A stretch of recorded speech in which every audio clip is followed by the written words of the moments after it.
you are not friendly, at least you see. Okay.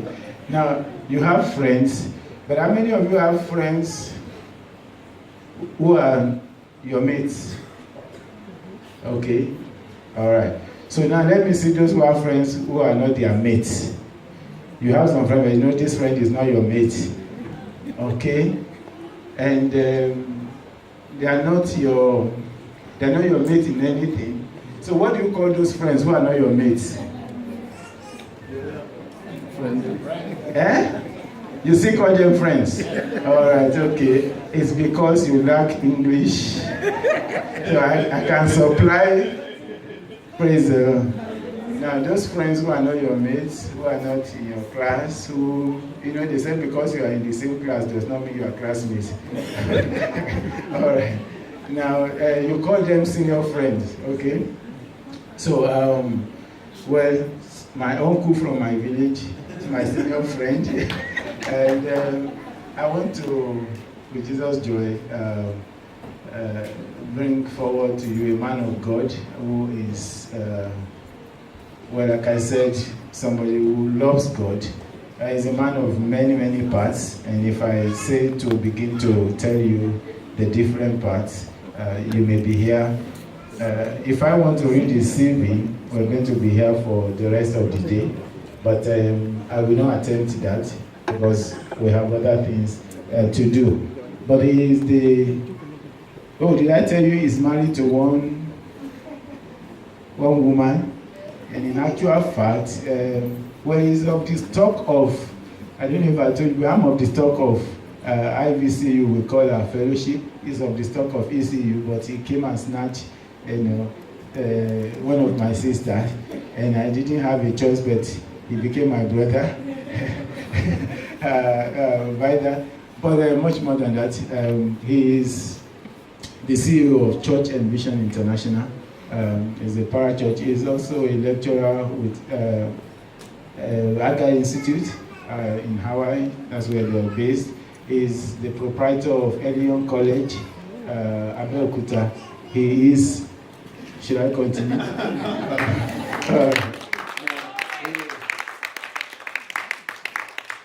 Well, he's a pioneer, one of the pioneer founders of Full Gospel Businessmen Fellowship, particularly in Ogun State.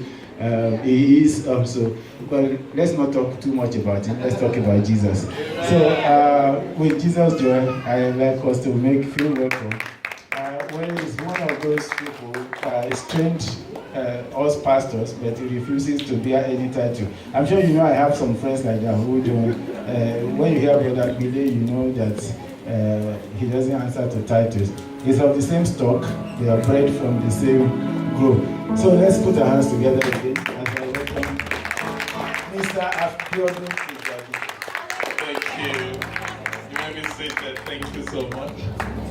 Such a pleasure to be here. My very first time in Ireland. Great country you have. But I'm proud of mine as well. Where I'm coming from. 2 weeks away from home, I'm already homesick, so no, I only left Nigeria 2 days ago, so I'm not homesick yet. Before I become homesick, I will have left. So that works well. Amen. Amen. Good. I like this auditorium. It's cute. Okay. I also like the pastor's office. I don't know about you. I've been concerned about the different brands of the Christian faith we have in the world today. Branding has become a major issue. We are taught to brand ourselves, brand our companies, brand our families, brand our churches, and there is nothing wrong in branding because branding helps bring out the values you cherish to the fore.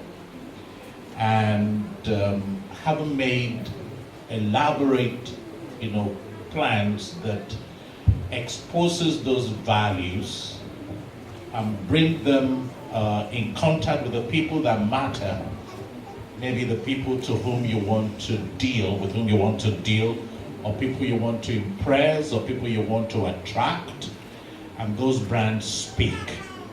I'm grateful to have a wife who helped me over the years to brand myself differently from the person that I was. I used to be careless about my dresses until she came into my life and had the feminine touch that changed everything about me.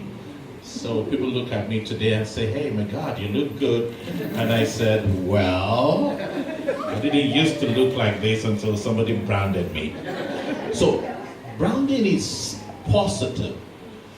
When it comes to faith, Jesus seems to have a different view of it. If you look at John chapter 10 and verse 9, he says, "I am the door." That is so definitive. That does not subject itself to any different types of interpretations. That cannot be branded because it has branded itself. That is so specific that attempting to expatiate or explain it will just rob it of its power and its force. And just in case we lose a sense of what Jesus Christ was trying to say here, he went ahead to say, "By me, if any man enter in, he shall be saved, and shall go in and out and find pasture." That's amazing. Coming away from Islam several years ago, March 13, 1976, and about a boy who was a Muslim and who never found anything good about the Christian faith and swore never to become a Christian, found himself making Jesus the cornerstone of his life. And the reason I did that was because I wanted to go in and out and find pasture. I wanted salvation, something that is concrete, something that will give me a hope in this hopeless world, something that will give me stability in this unstable world. I want to be able to handle success and failures with dignity.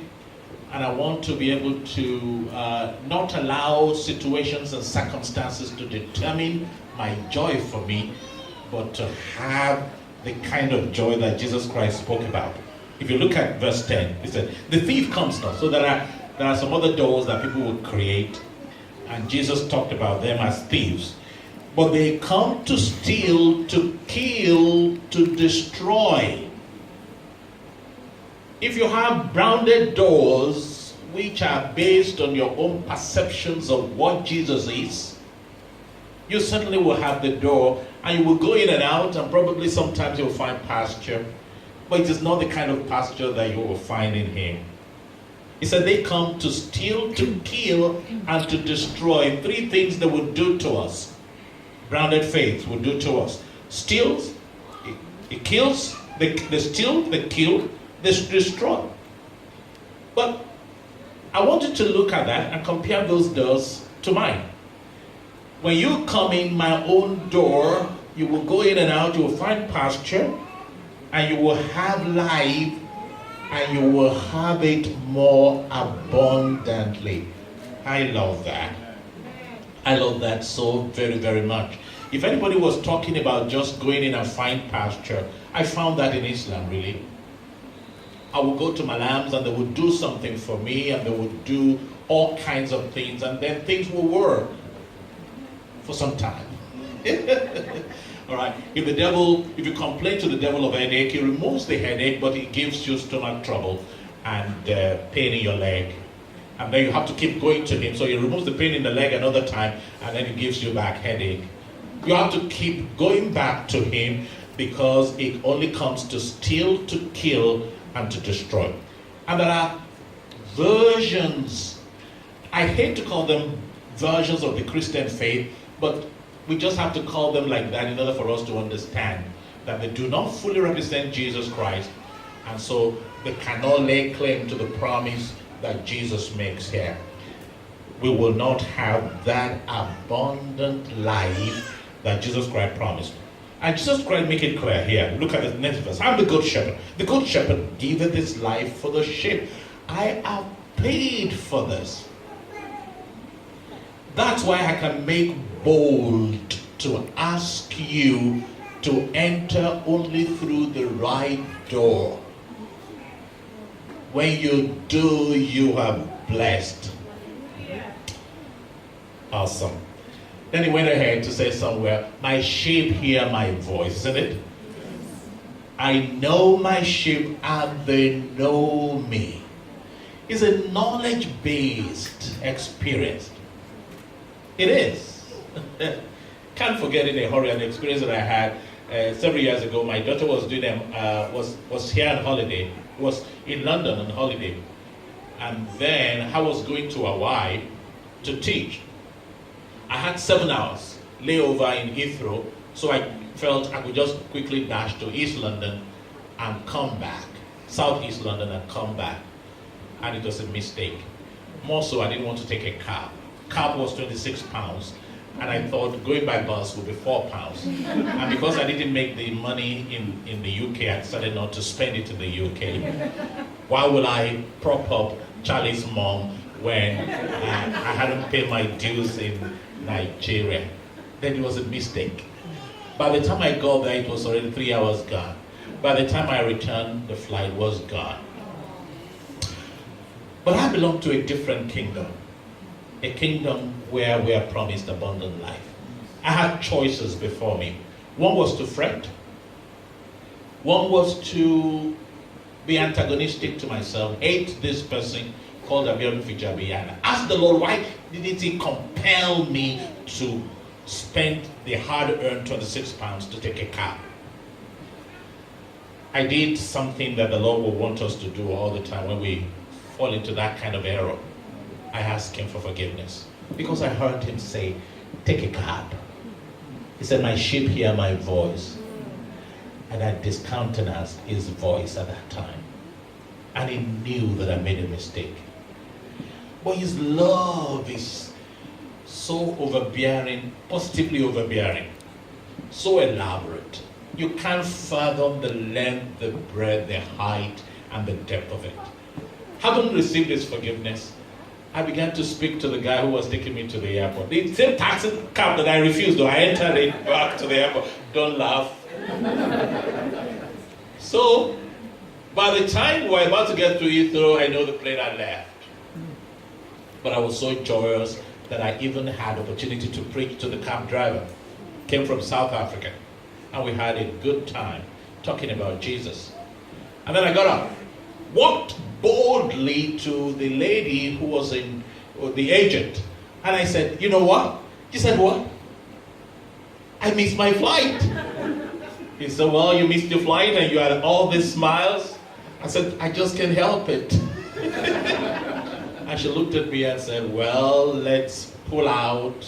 And then they pulled out, and then he said, well, that would be £50 today for a change of ticket.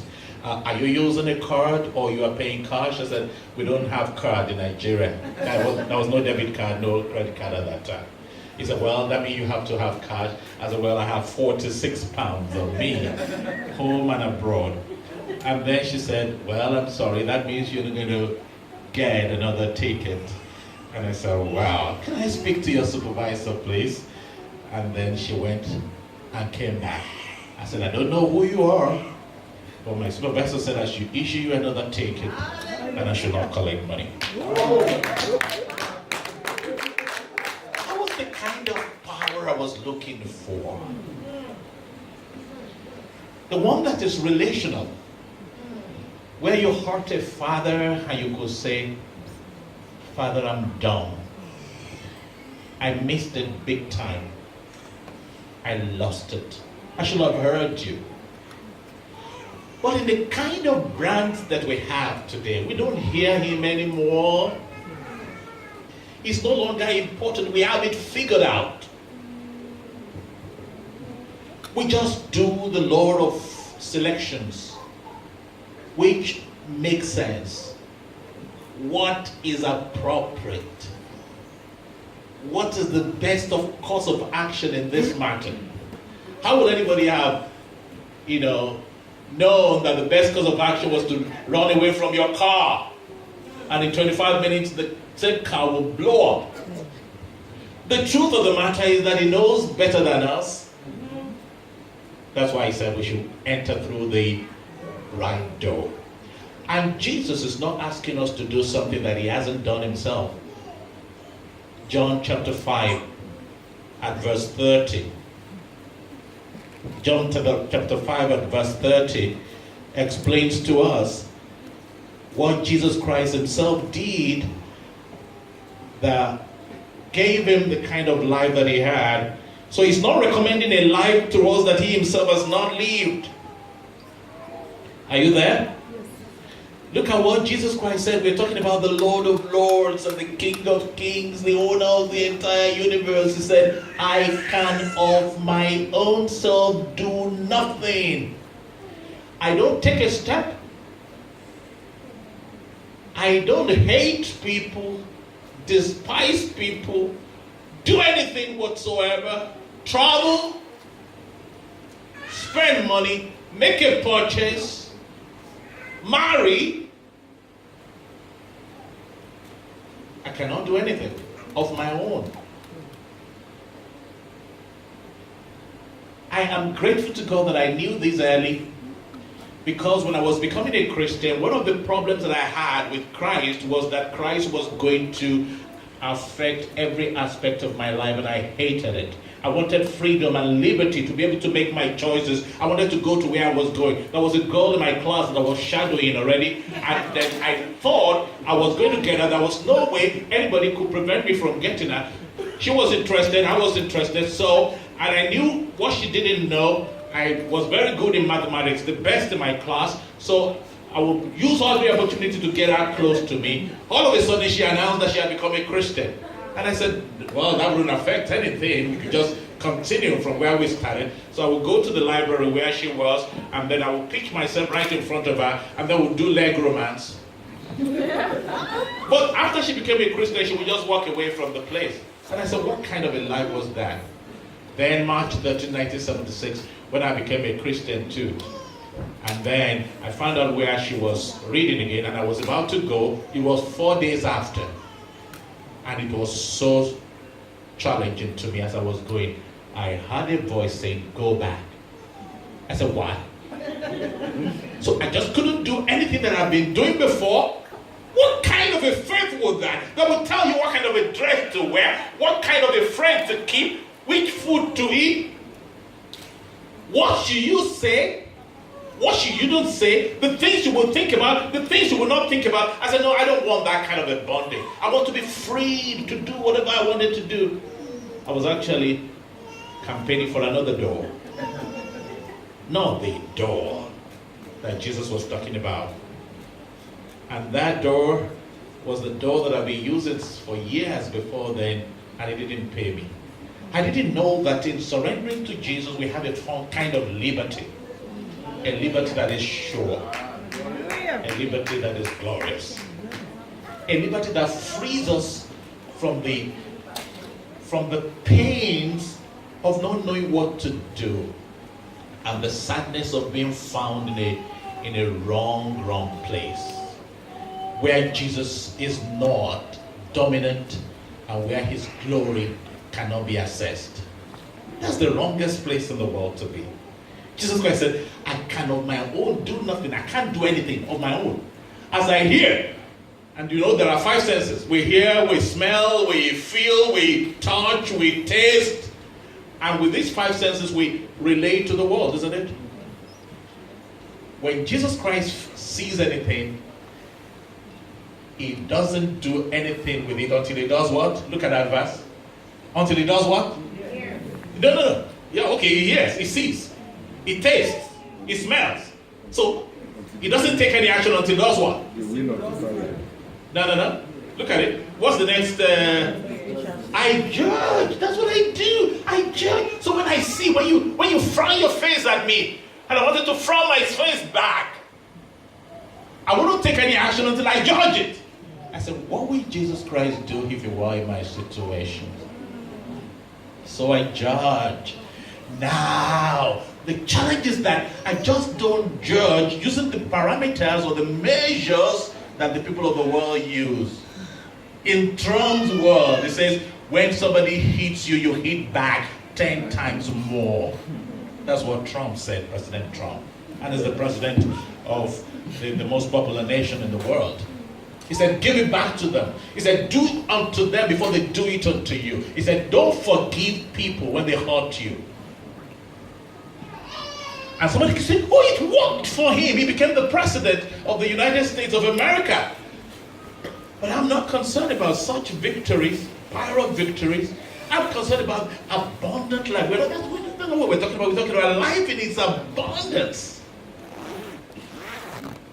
So I judge. I ask the Lord, what shall I do now? The measure is not my flesh. The measure is not what I think, what I imagine. The measure is what will others do. The measure is not what my tribe does, or what my nation Nigeria would do, or what a woman should do, or what a man should do. Look at the judge. He said, my judgment is just. Why is it just? Because I seek not my own will, but the will of the Father which has sent me. Somebody has told me, Mr. Fijabi, each time you ask us to do that, it is really so tough because there are so many things that I need to do on impulse. And when things happen to me, I just want to act. I just want to use experience. And I said, experience is not the best measure. It's not the best way to respond to issues. A lot of us in the world are so reactive. And rather we should be responsive. And our responsibility is to the Word of God, not to man, not to institutions, not to our feelings, not to our experience. That's the only way we can be sure that we have the right door. God bless you.